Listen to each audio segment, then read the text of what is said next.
एक बात पता है कि अगर आपको विराट को फॉर्म में लाना है तो पाकिस्तान के खिलाफ खिलाओ और रोहित को लाना है तो चेन्नई के खिलाफ खिलाओ। ये बड़ी अच्छी बात कही आप। क्योंकि रोहित विराट दोनों एक ही अतरे पतरे हैं। जैसे सबको पता है कि भाई रोहित शर्मा कल के बल्लेबाजी दिखाते हुए सबको ये बता दिया कि भाई हम वही रोहित शर्मा हैं जो कभी भी बाजी पलट सकते हैं। और रोहित शर्मा की कल की बल्लेबाजी देखा जाए तो बहुत अच्छा। इसलिए मैं पहले बोला कि अगर विराट का फॉर्म देखना है तो पाकिस्तान के खिलाफ खिलाओ और रोहित को खिलाना है तो इतना एंटी क्यों चलता है सबको पता होना चाहिए। क्योंकि देखो इसकी गारंटी मैं नहीं दे सकता।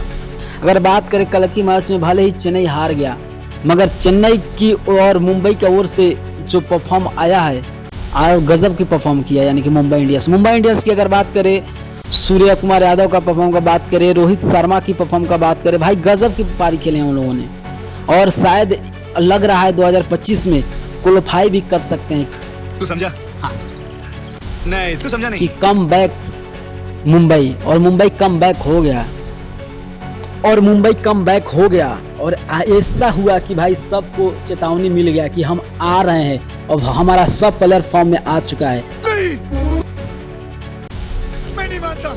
तो आप लोगों को क्या लगता है कि क्या मुंबई इंडियंस जो अभी 8वें पायदान पर, 7वें पायदान, 6वें पायदान पर है, क्या वो क्वालिफाई कर सकता है? नहीं। आप लोग कमेंट कर दीजिएगा। नए हो तो चैनल को सब्सक्राइब करके वीडियो शेयर कीजिएगा।